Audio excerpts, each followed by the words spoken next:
Salut, comment tu vas ce soir? Comment tu vas? Comment tu vas? Comment tu vas? Tu es un peu éloigné de moi, je vais te rapprocher un petit peu. Voilà. Donc on se retrouve pour un 5 films à voir cette semaine. Voilà ma série, ma nouvelle série, ce rendez-vous chaque dimanche à 22 heures. Un rendez-vous assez court où je te propose 5 films que j'ai été piochés dans la semaine à venir sur les chaînes de la TNT, on va dire classiques. Peut-être que certaines chaînes comme Paris Première, je crois que Bouygues Télécom ne l'a pas, alors que Free l'a. Pour les autres, je pense que RTL 9, je pense que tout le monde l'a. Arte, évidemment, tout le monde l'a. TMC, tout ça, tout le monde l'a. Mais c'est vrai que Paris Première, je sais qu'avec Bouygues, je ne l'avais pas. Ça a peut-être changé, qui sait. Mais généralement, voilà, je prends vraiment les chaînes classiques et les chaînes exceptionnelles comme les Paramount Channel, les trucs comme ça. Évidemment, il n'y a que Free qui le propose, toutes les chaînes Paramount, tu vois. Donc ça servirait un peu à rien. Pareil, première, je ne sais pas qui la propose exactement, mais donc on va commencer avec mercredi. Donc voilà, et j'ai rien trouvé pour lundi ou mardi. Enfin, j'ai rien trouvé. Attention, je prends vraiment les 5 films les plus intéressants, évidemment. Il y en a peut-être d'autres qui sont que j'estime intéressants, mais soit j'en ai déjà parlé, soit soit ils sont en dessous, j'estime qu'ils sont peut-être moins intéressants à proposer. Il y aura aussi des films que moi je n'ai pas vus. Là, il y en a un dans cette série, dans ces 5 films que je n'ai pas du tout vu, qui est un classique, qui est considéré un peu comme un chef-d'œuvre de Stanley Kubrick. Et bah, j'ai décidé de le proposer. Voilà, donc je vais le voir. Je sais pas si c'est bien, je sais pas. Ça se trouve, je vais pas du tout aimer, mais j'ai envie aussi de proposer des films comme ça qui passent très rarement. Parce que c'est un film qui est assez rare. Ça va être la première fois que je le vois passer à la télé, ou au moins que je tombe dessus. Donc je pense qu'il est assez rare pour que je puisse le proposer. Et qui sait, peut-être que toi ça va t'intéresser. Qui aime bien le cinéma, qui aime bien découvrir des œuvres comme ça, des œuvres un peu plus anciennes, proposées par des grands réalisateurs. Enfin, Stanley Kubrick comme jugé comme un réalisateur intéressant. Est-ce qu'on peut dire grand réalisateur? Je ne sais pas. Mais voilà, donc là euh, je te propose, je te propose à tout à l'heure, je vais faire les choses dans l'ordre. Donc pour mercredi 4 juin sur TMC à 21h25, on a Coup de foudre à Notting Hill, une de mes comédies romantiques préférées avec Julia Roberts et Hugh Grant. Donc ça c'est vraiment culte, cultissime. Alors je pars du principe qu'il y en ait, qu'il y ait des personnes, qu'il y ait des gens qui n'aient jamais vu ce film-là, ou qui connaissent comme ça mais n'ont jamais été intéressés pour le regarder. Je pars vraiment de ce principe-là. Tous ceux qui l'ont vu, qui s'est peut-être détesté, va savoir, il y en a peut-être. Bon bah voilà, ils vont dire oh non, voilà. Et d'autres qui ont adoré, ils vont dire ouais j'adore aussi, mais après voilà. C'est un film que j'ai vu tellement de fois, donc moi c'est pareil, je l'ai vu tellement de fois, il passe tellement de fois à la télé aussi, que j'imagine que tout le monde l'a vu. Mais je ne peux pas passer à côté de ce film-là, que je trouve vraiment ouais, exceptionnel. Franchement, je le mets vraiment dans mes 5 films préférés, dans les comédies romantiques, hein, dans mes 5 comédies romantiques préférées. Donc alors, le petit résumé, c'est la rencontre électrique d'un petit libraire londonien et d'une grande star hollywoodienne donne lieu à une romance aussi inattendue que mouvementée. Ce que j'aime bien dans ce film-là, c'est vraiment la simplicité de l'acteur principal, joué par Hugh Grant. C'est quelqu'un de simple, qui se prend pas la tête, qui n'a pas d'ambition particulière. Et voilà, c'est vraiment ouais, c'est sa simplicité que j'aime beaucoup. Et t'as a cette femme, Julia Roberts, qui est... c'est une star, donc de toute façon elle a un ego de star, donc elle a ce tempérament, ce charisme et tout ça, et on sent qu'elle fuit énormément ce gars qui est tellement simple, qui lui rappelle finalement peut-être une vie banale, simple, et c'est quelque chose peut-être qui, dans le fond, ne l'attire pas plus que ça, donc on voit bien qu'elle cherche à fuir, et à la fois, elle y retourne facilement, parce que elle tombe amoureuse, voilà, elle a eu le coup de foudre, tu vois, c'est coup de foudre à Notting Hill, donc elle a eu le coup de foudre, donc c'est vrai que c'est une histoire intéressante, simple, c'est drôle, c'est pas trop drôle, trop bête, machin. Donc il y a eu un personnage, je sais même plus comment il s'appelle, qui avait été jugé le personnage le plus drôle de ce film-là, l'autre bébête là qui vit en coloc avec Hugh Grant là. Bon, ce gars-là, ce gars-là a passé ce petit côté comique au départ. Je trouve qu'il passe vraiment à côté. Et avec le recul, je trouve que ce personnage-là gâche un tout petit peu cette comédie romantique. Tu vois, si tu extrais ce gars-là au bout de je sais pas combien de fois je l'ai regardé, et au bout de toutes ces années-là, finalement, tu te rends compte que ce film-là est assez profond et assez réaliste en fait. C'est réaliste, tu peux te reconnaître dedans. Il y a vraiment le gars bébête là qui est un peu abusé, qui est un peu cheaté, tu vois. Et je me rappelle que ce gars-là s'était même plaint à un moment donné d'avoir. Il avait jugé que le succès de Coup de foudre à Notting Hill c'était grâce à lui, tu vois. À un moment donné, il avait jugé ça. Et je sais plus ce qu'il espérait. Je crois qu'il espérait un peu plus de pognon ou de reconnaissance. Mais en fait, le succès de ce film-là, c'est la simplicité des personnages dans lequel on peut vraiment se projeter. Et, euh, et c'est une belle histoire, ouais, c'est une belle histoire d'amour, franchement. Et le petit côté comique à côté, un peu prononcé de cet acteur, je sais même plus comment il s'appelle, bah bon, c'est un plus intéressant, mais c'est ça cache un petit peu le côté réaliste, voilà. C'est bien, mais ça cache un petit peu le côté réaliste. On se projette un peu moins avec ce gars-là, quoi. Certes, des crétins finis, j'en ai connu, mais qui se comportaient comme ça, non, pas à ce point non plus. Pas à ce point. Donc moi, en tout cas, j'ai beaucoup de mal à me reconnaître dans des mecs un peu bizarres comme ça, qui sont totalement déconnés. Enfin, ils sont... ouais, c'est exagéré. Des gars comme ça, c'est exagéré. Il doit y en avoir. Mais quand même. Donc voilà. Donc après, on passe à jeudi. Jeudi 5. Jeudi 5, c'est la sortie de la Switch 2. Waouh, mais c'est pas la vidéo. C'est pas la vidéo parce que là, c'est un film que je cherchais à revoir. À un moment donné, j'ai cherché sur Prime, j'ai cherché sur Netflix. Personne l'avait. Donc j'ai dit merde, ça sert à quoi d'avoir Prime Netflix si un film que j'ai envie de revoir, bah je peux pas mettre la main dessus quoi, tu vois. Et comme je l'ai pas en DVD en Blu-ray, voilà. Donc c'est un film coréen, sud-coréen. Un film à succès. Voilà, c'est un film qui a eu un gros succès. C'est Dernier Train pour Busan. Dernier Train pour Busan sur Paris Première. Je le précise, sur Paris Première. Je sais que tout le monde n'a peut-être pas Paris Première. Sur Paris Première, il y a Dernier Train to Busan pour Busan. Le jeudi 5 juin à 23h. C'est un film, comment dire. Alors attends, je te lis le synopsis peut-être d'abord. C'est interdit au moins de 12 ans seulement. Donc toi, c'est pas super gore. Moi, je me rappelais qu'il était assez impressionnant parce que c'est des morts vivants, c'est des zombies, mais des zombies très rapides, très véloces. C'est pas des trucs tout lents, tu vois. C'est vraiment véloce, donc ça peut... C'est assez... Moi, je me rappelle, c'était quelque chose d'assez passionnant. Donc, je te lis peut-être le synopsis. Un cadre divorcé accompagne sa fille pour un voyage en train vers Busan. Mais celui-ci est rapidement envahi de zombies qui sèment la panique à bord.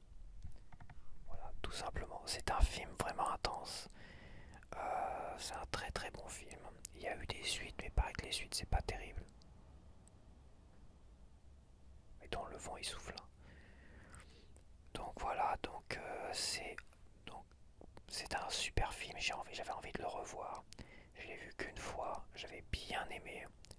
très intense. T'as une scène impressionnante sur la fin, vraiment, vraiment très impressionnante. Le fait que les zombies soient très rapides, puis voilà, c'est très impressionnant. Ça reste quand même, si vous aimez pas trop les zombies, hein, je vous conseille pas. Mais moins de 12 ans, ça va. Ça a l'air de, ça peut le faire. Moi, dans ma tête, je l'aurais peut-être mis à moins de 16 ans, mais comme je dis, ça fait longtemps que je l'ai pas vu. Et ça reste impressionnant quand même. C'est jeudi 5 juin à 23 h sur Paris Première.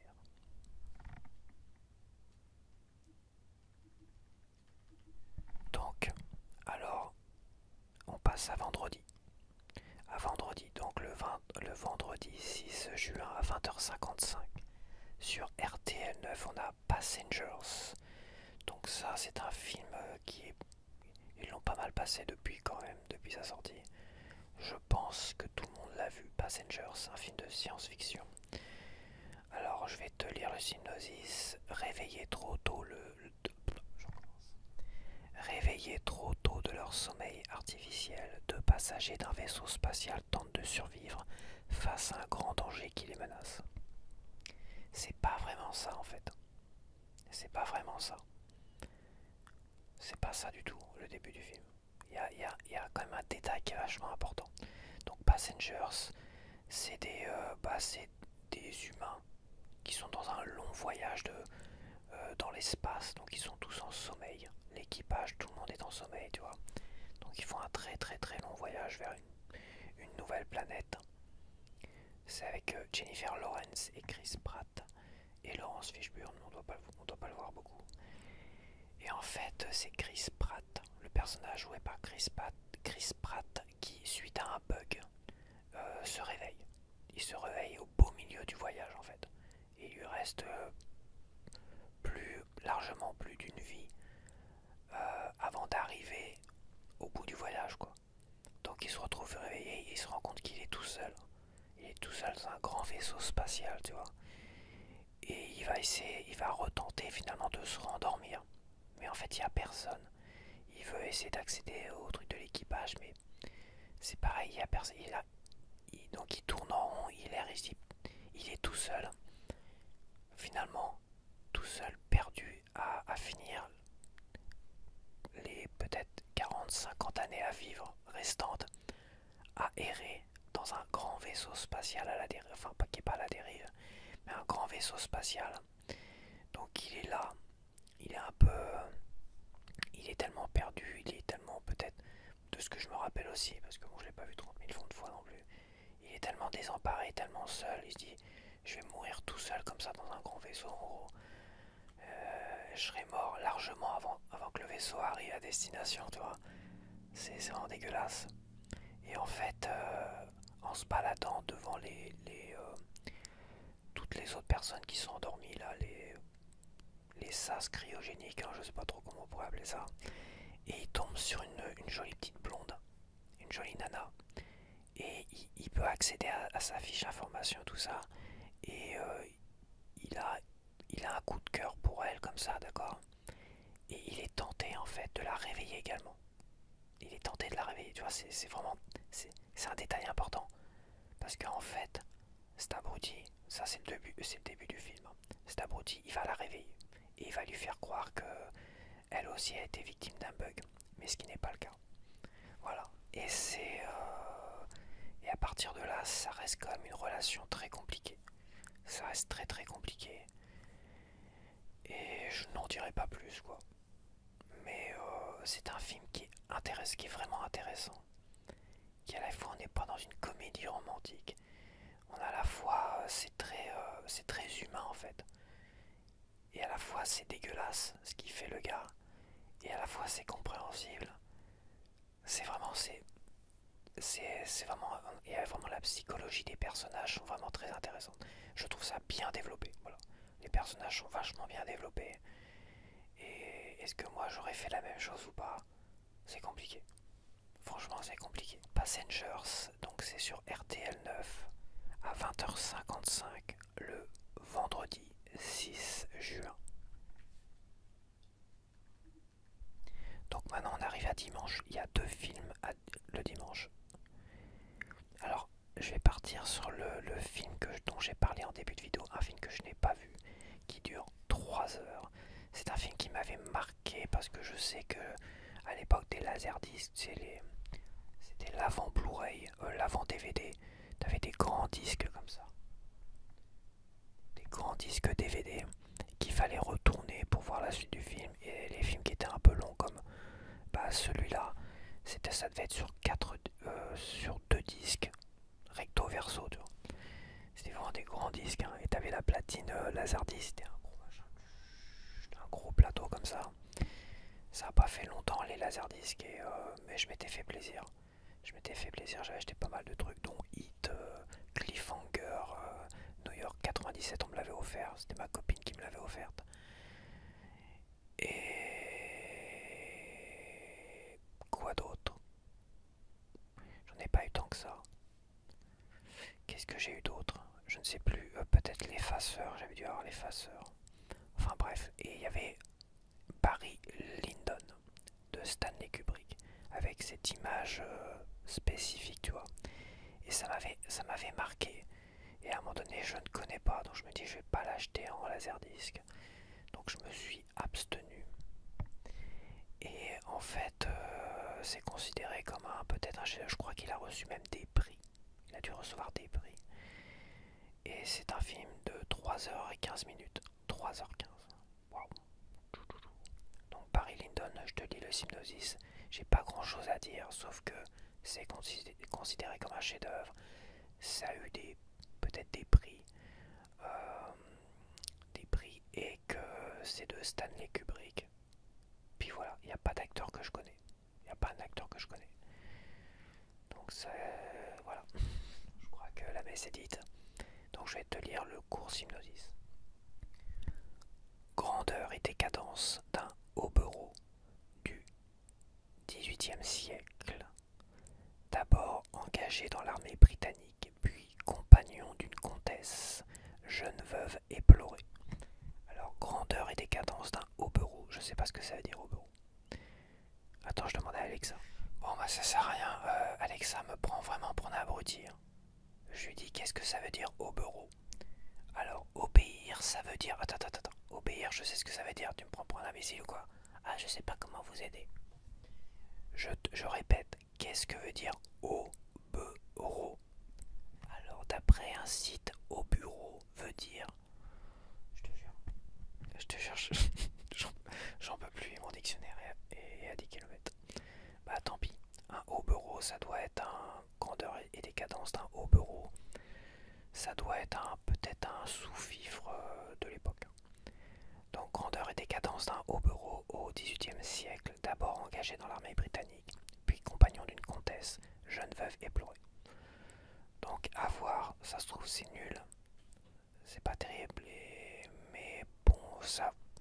Voilà, j'ai pas envie de mourir idiot aussi, j'ai envie de savoir ce que ça vaut, donc je vais le regarder. Et si toi t'es intéressé aussi, que t'as envie d'enrichir ton expérience cinématographique, tu peux regarder Barry Lyndon, c'est sur Arte, le dimanche 8 juin à 21h, sur Arte, le dimanche 8 juin à 21h, ça dure 3h15, t'en as pour toute la soirée. Voilà.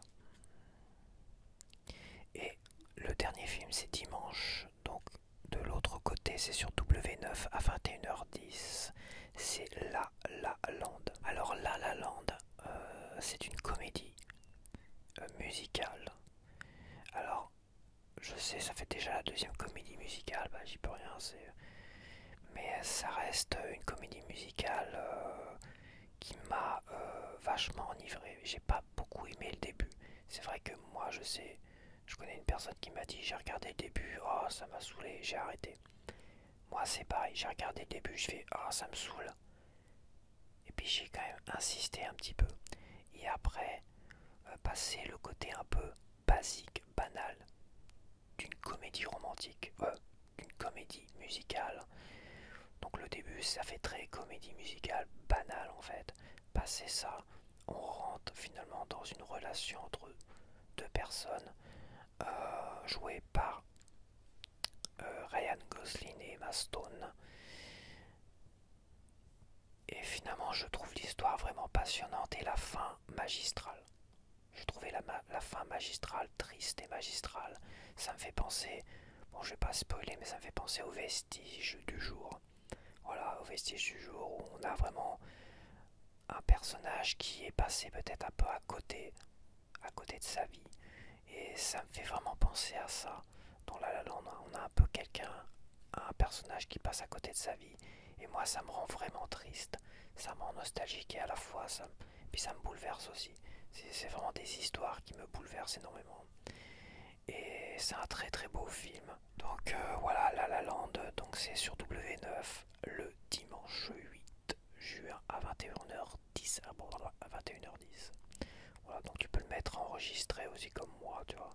Si t'as autre chose à regarder le dimanche, comme mes vidéos, toi, comme mes vidéos. Que là, je te propose du gros contenu le dimanche.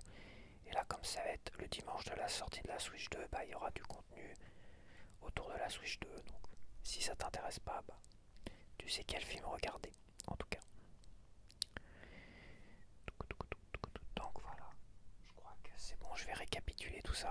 Donc le mercredi 4 juin à 21h25 sur TMC, on a Coup de foudre à Notting Hill. Le jeudi 5 juin à 23h sur Paris Première, on a Dernier train pour Busan. Le vendredi 6 juin à 20h55 sur RTL 9, on a Passengers. Ça siffle. Passengers. Et dimanche 8 juin à 21h sur Arte, on a Paris Lyndon. Et le même dimanche à 21h10 sur W9, on a La Land.